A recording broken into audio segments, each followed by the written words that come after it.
हमारे इस खास शो मेटल मीटर में आप सभी का बहुत बहुत स्वागत है। ट्रेडर्स को कॉपर, निकल, जिंक, लेड, एल्यूमिनियम को लेकर किस तरीके की रणनीति बनानी चाहिए, साथ ही किस मेटल में दाव लगाया जा सकता है, बेस मेटल्स पर बात करने के लिए हमारे साथ जुड़ रहे हैं सेबी जो रजिस्टर्ड है रिसर्च एनालिस्ट और साथ ही धन के मार्केट एक्सपर्ट हिमांशु अरोड़ा जी।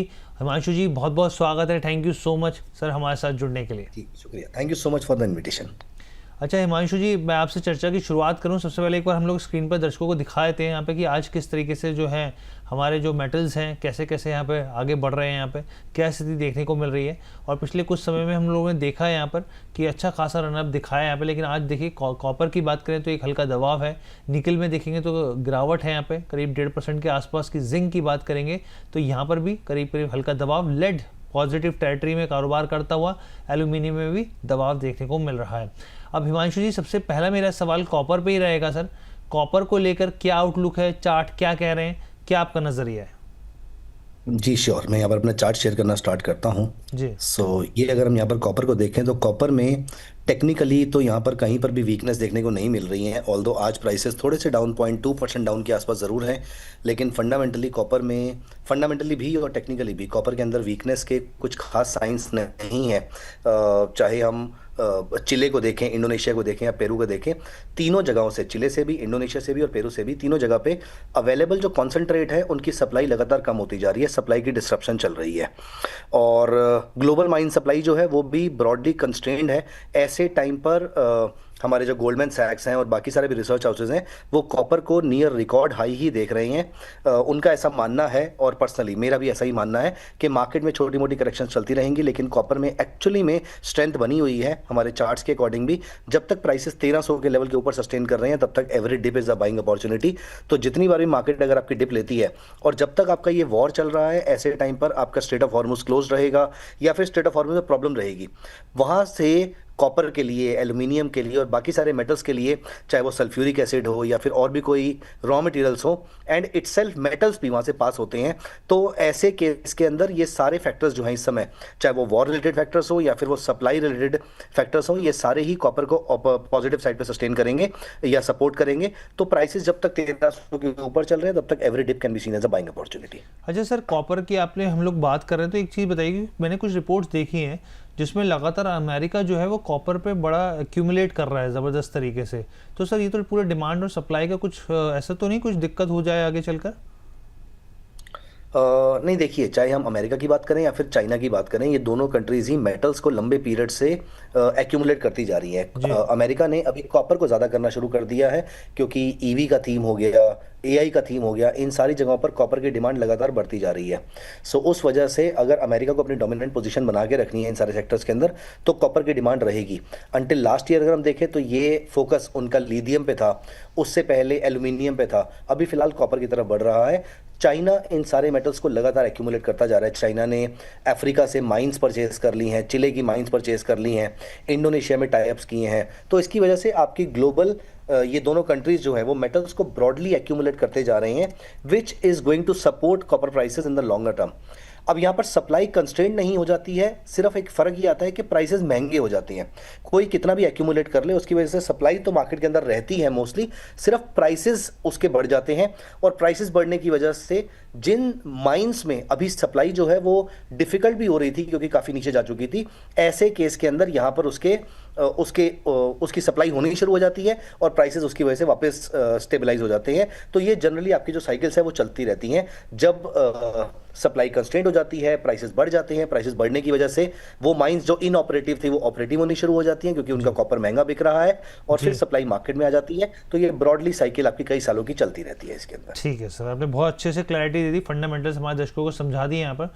अब सर निकल और जिंक को लेकर आपका व्यू क्या है, यहाँ पर क्या स्थिति, क्या पैटर्न दिख रहे हैं? देखिए, निकल की अगर हम बात करें तो निकल में ब्रॉडली डेफिसिट चल रहा है। तो यहाँ पर हम निकल के प्राइसेस को देखें, अगर हम ब्रॉडर लेवल पर डेली चार्ट देखें तो प्राइसेस में कुछ खास स्ट्रेंथ देखने को नहीं मिल रही है, लेकिन फंडामेंटली रिलेटिवली ज़्यादा स्ट्रांग है। ऑल्दो आज भी हमें निकल के प्राइसेस में तकरीबन 1.5% के आसपास की गिरावट देखने को मिली है, लेकिन मोस्ट लाइकली मार्केट टेक्निकल एक जो गैप बचा हुआ है उसको फिल करने के लिए शायद जा रही होगी। मे बी 1597 1600 के लेवल जो है वो मार्केट के लिए एक मेजर सपोर्ट का काम कर रही है। ऑल्दो निकल में ब्रॉडली टेक्निकली खुद की स्ट्रेंथ कुछ ज़्यादा नहीं है, लेकिन अच्छी बात यह है कि निकल का जो कोरिलेशन है वो कॉपर के साथ, जिंक के साथ, एल्यूमिनियम के साथ हाई कोरिलेशन है। 0.75 से ऊपर का कोरिलेशन कोएफिशिएंट इनका रहता है। अब क्योंकि बाकी मेटल्स में तेजी देखने को मिल रही है तो इसके चांसेस बहुत ही कम है कि निकल यहां पर नीचे गिरेगा। इस वजह से निकल के अंदर स्ट्रेंथ आ सकती है। लेकिन अगर ट्रेडर्स को निकल एक्यूमुलेट करना है, बाय करना है, तो 1675 के ऊपर जो है वो अच्छी बाइंग बनेगी। और या फिर अगर आपको 1600 के आसपास मिलता है तो बाय ऑन डिप्स की अपॉर्चुनिटी बन सकती है। जब तक प्राइसेस 1590 के ऊपर ट्रेड कर रहे हैं तब तक निकल को यहां पर बाय रखा जा सकता है। तो आई वुड सजेस्ट कि यहां पर नीचे अगर प्राइसेस मिलते हैं तो वो एक अच्छी बाइंग अपॉर्चुनिटी होगी 1600 के आसपास और 1590 के स्टॉप लॉस से। ऐसे केस में काफी बड़े टारगेट बनते हैं 1670-80 के आसपास। सो 10 रुपए के स्टॉप लॉस से 50-60-70 रुपए के आसपास के टारगेट बन सकते हैं अगर यूजर्स, अगर हमारे व्यूअर्स जो हैं वो 1600 के आसपास के लेवल की वेट करें और वहां पर बाइंग करने की कोशिश करें। तो ठीक है। तो और सर साथ में एक सवाल भी मैं लेना चाह रहा हूँ, एक दर्शक हैं जिंक के ऊपर ही पूछना चाह रहे हैं, कह रहे हैं जिंक बाय कर रखा है 391 के भाव पर, क्या टारगेट रहेगा, क्या स्टॉप लॉस रहेगा? ओके, जो जिंक अगर हम चार्ट देखें तो जिंक का चार्ट ब्रॉडली सारे मेटल्स में सबसे ज्यादा पॉजिटिव है। अगर हम फंडामेंटल्स की भी बात करें तो जिंक में जो वेयरहाउस के जो स्टॉक्स होते हैं, जो इन्वेंट्री होती है, they have fallen 75% since the start of the year, which is a very huge number, 82% year on year. तो ये बहुत ही शार्प इन्वेंट्री का ड्रॉ डाउन है। देन अपार्ट फ्रॉम दिस, हमारी जो फ्यूचर्स में फिजिकल मार्केट कंपैरिजन के अंदर आपके जो फ्यूचर्स हैं वो बैकवर्डेशन में चल रहे हैं। इसका मतलब फिजिकल मार्केट में काफ़ी टाइटनेस चल रही है। तो डिमांड जो है वो बहुत ज़्यादा स्ट्रांग है, सप्लाई बहुत ज़्यादा नहीं है। उसकी वजह से जिंक में इन्होंने जिस भी रेट पे बाई किया हुआ है 383 का एक स्टॉप लॉस बनता है। जब तक प्राइसेस यहाँ पर इस लेवल से ऊपर चल रहे हैं आप बाई पोजीशन आराम से होल्ड कर सकते हैं। घबराने की ज़्यादा जरूरत है नहीं जिंक में बाई साइड के लिए। ठीक है, घबराने वाली बात नहीं है, यहाँ पर सर की तरफ से राय निकल कर आ रही है। अच्छा हिमांशु जी, लेड और एल्यूमिनियम को लेकर क्या रणनीति बनाई जाए? सो ये रहा हमारा लेड का चार्ट। और ये अगर हम लेड की यहाँ पर बात करें तो लेड में भी जिंक जैसे ही फंडामेंटल्स हैं और ग्लोबल जो डिमांड है लेड की वो अप्रॉक्सीमेटली 2026 में 1% के आसपास बढ़ सकती है। और 2025 में ये डिमांड 1.8% के आसपास बढ़ी थी। मतलब लास्ट ईयर भी डिमांड बढ़ी थी, इस साल भी डिमांड बढ़ने के चांसेस हैं। अब प्रॉब्लम ये है कि रीसाइक्लिंग और जो सेकेंडरी लेड की सप्लाई है उसमें बहुत सारी जगहों पर टाइटनेस चल रही है। और ईवी को लेड बहुत ज़्यादा चाहिए होता है, बैटरी को लेड चाहिए होता है। तो इस पॉइंट ऑफ व्यू से लेड में अभी फिलहाल शॉर्ट टर्म वीकनेस हमें जरूर देखने को मिल रही है, लेकिन ब्रॉडर लेवल पर लेड जो है वो वीक नहीं है। अगर हम यहाँ पर चार्ट्स में देखें तो जब तक प्राइसेस 195 के ऊपर सस्टेन कर रहे हैं तब तक बाय पोजीशन में रहा जा सकता है, क्योंकि इस लेवल के नीचे अगर मार्केट जाएगी तो यहां पर डेफिनेटली वीक हो जाएगी। लेकिन उससे पहले मेटल्स के फंडामेंटल्स जो हैं वो काफ़ी सपोर्टिव हैं। तो टेक्निकल्स में ऑल्दो उतनी जान अभी नहीं देखने को मिल रही है, लेकिन 200 के ऊपर आप यहां पर नोटिस करेंगे कि लेड में अच्छी स्ट्रेंथ देखने को मिल सकती है। तो जब तक प्राइसेस 193 के ऊपर है तब तक आप लेड में बाय रख सकते हैं, लेकिन असली तेजी उसमें 200 के ऊपर आनी शुरू हो जाएगी। ठीक है। तो सर ओवरऑल अगर मैं कहूँ आपको कि इनमें से एक चुनना हो तो सबसे बेटर, आपको सबसे स्ट्रॉन्ग कहाँ पर लग रहा है आपको कि चार्टिंग हिसाब से जो है सबसे स्ट्रॉन्ग मूवमेंट हो? सबसे अच्छा मुझे पिछले कई महीनों से, मैंने लास्ट वीक अपने इस शो में भी ये बात करी थी, उससे लास्ट वीक भी बात करी थी कि सबसे अच्छा मेटल जिंक है। क्योंकि जिंक में सप्लाई टाइट बहुत ज़्यादा चल रही है, सप्लाई टाइटनेस बहुत ज़्यादा चल रही है, बैकवर्डेशन भी चल रही है, और स्ट्रेट ऑफ हॉर्मुज का सीधा इंपैक्ट एल्यूमिनियम और जिंक के ऊपर आता है। इस वजह से जिंक और एल्यूमिनियम सबसे अच्छे हैं। इनमें से भी किसी एक को चूज करना होगा तो जिंक एक अच्छा प्रोडक्ट है। डिप पे जिंक बाय करना एक ज़्यादा अच्छा सौदा हो सकता है। 383 और 380, 383 और 380, ये दो इंपॉर्टेंट लेवल्स है जो आपको याद रखने हैं। 380 के ऊपर जब तक जिंक है, पोजिशनली जिंक में कुछ खास वीकनेस नहीं है। Every dip can be seen as a buying opportunity.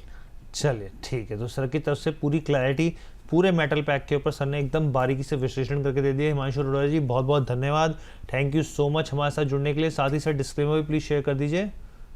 Ji thank you so much. मैंने जितनी बातें यहाँ पर करी हैं they all should be seen only for educational purposes, not as a recommendation to buy और sell. And please make sure कि आप किसी सेबी रजिस्टर्ड रिसर्च एनालिस्ट से प्रॉपर ट्रेड रिकमेंडेशंस लीजिए। और वॉर के टाइम पर मेक श्योर कि आप स्टॉप लॉस के साथ ही ट्रेड कर रहे हैं। मेरी पर्सनली इसमें कोई भी पोजीशन नहीं है।